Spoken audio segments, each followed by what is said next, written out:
Esiet sveicināti Speedway pasaulē. Jau pavisam drīz šeit Biķerniekos norisināsies 2 pasaules čempionātu posmi, un mēs noteikti arī gribam redzēt tevi šeit un atbalstīt arī mūsu sportistus. Tas, kā mēs līdz šim esam nonākuši, ir bijuši ļoti garas stundas un pamatīgs darbs, lai to visu atkal atvestu šeit līdz Rīgai.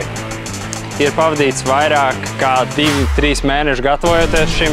Šobrīd šeit uz vietas jau strādā vairāk kā 80 promoteri cilvēki, kuri ir ieradušies šeit kopā ar vairāk kā 9 fūrēm ar dažādu inventāru, kas sevi ietver skatuves konstrukcijas, specefektus, dalībnieku pitus un citas aktivitātes, kuras būs iespējams redzēt jau šajā nedēļas nogalē.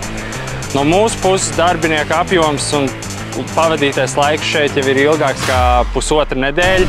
Esam uzbūvējuši atsevišķu tribīnu, ņemot vērā pagājušā gada lielo interesi un cilvēku vēlmi apmeklēt tieši šo pasākumu. Būsim ļoti priecīgi jūs redzēt šeit jau šajā nedēļas nogalē, piekdien un sestdien uz abiem pasaules čempionātu posmiem.